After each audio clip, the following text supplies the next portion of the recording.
Assalamu alaikum wa rahmatullahi ta'ala wa barakatuh. Bienvenue dans le résumé du vendredi de cette semaine.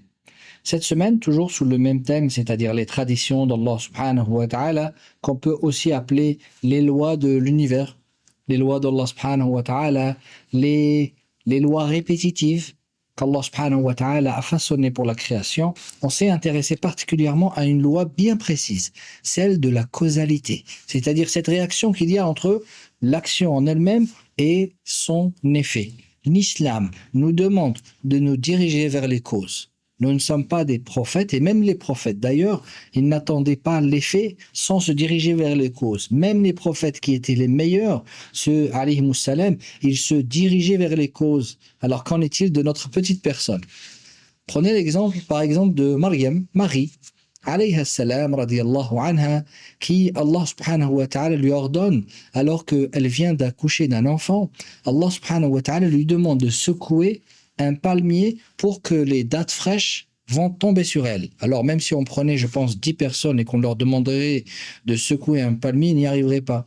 Et alors qu'en est-il d'une femme qui vient de donner au monde un enfant, alhamdulillah, par la grâce d'Allah subhanahu wa ta'ala, et qui est en l'occurrence Jésus, Isa alayhi salam. Alors, pourquoi donc Allah subhanahu wa ta'ala, bien sûr qu'il était capable de descendre directement ces dates fraîches, si ce n'est qu'il a voulu nous enseigner à nous que si on veut le résultat, si on veut l'effet, alors on doit se diriger matériellement vers les causes. Tandis que notre cœur doit bien sûr être attaché à la source des causes, notre bienfaiteur, Allah subhanahu wa ta'ala. Prenons toujours dans ce premier enseignement un deuxième exemple. Nous avons Moussa alayhi salam qui arrive dans un moment critique de l'histoire lorsqu'il est face à la mer et derrière lui l'armée de Pharaon.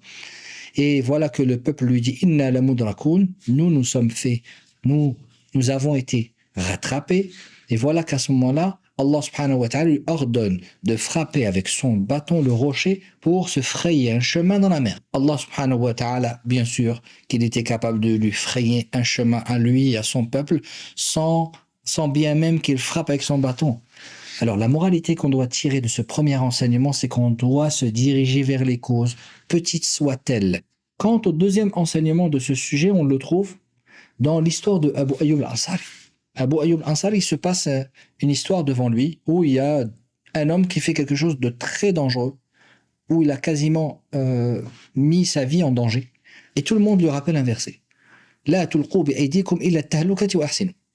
Et ne vous jetez pas par vos propres mains dans la destruction. Alors, lorsque les gens disent cela, il rassemble tous les gens et leur dit, vous savez ce verset, il est descendu sur nous les Ansar, sur nous les Médinois. Et il raconte le contexte de tout ce verset. Et il dit d'ailleurs, n'avez-vous pas fait attention qu'avant le verset, ça parle de l'infaq, le fait de donner à Allah subhanahu wa ta'ala, et ça dit, et dépensez dans le sentier d'Allah, et ne vous jetez pas par vos propres mains dans la destruction. Quel est le rapport entre le don et la destruction? Quel est le rapport entre un acte spirituel, un acte d'adoration et un acte visible? Oui, il y a un rapport. Il y a aussi, et c'est justement le deuxième enseignement, c'est qu'il y a un rapport entre les causes spirituelles et les effets matériels, le visible et notre quotidien de tous les jours. Donc la conclusion, c'est que si moi je veux aussi améliorer mon quotidien, avoir plus de bonheur, plus d'équilibre, je dois aussi tirer les causes immatérielles, c'est-à-dire les causes spirituelles.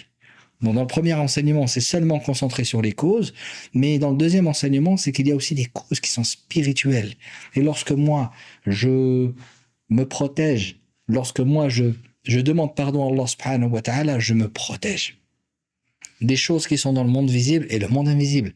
Donc, tout ce travail spirituel, il a aussi cette visée à nous améliorer notre quotidien et surtout nous accorder un équilibre dans notre cœur, bi'idhnillah subhanahu wa ta'ala. Alors en conclusion, le mot de conclusion, ce sera de dire que la source des causes matérielles et immatérielles, c'est qui? C'est Allah. La cause des sources matérielles et immatérielles et leurs effets aussi est le seul, l'unique, Allah subhanahu wa ta'ala. Alors si je veux plus de causes, si je veux qu'Allah me facilite pour que je puisse plus me diriger vers les causes spirituelles, pour m'embellir spirituellement parlant, et dans notre quotidien de tous les jours, et de celui de ma famille, de mes enfants, alors je me dirige. Vers qui? Et je demande à qui? Je demande à Allah subhanahu wa ta'ala. Wassalamu alaikum wa rahmatullahi ta'ala wa barakatuh.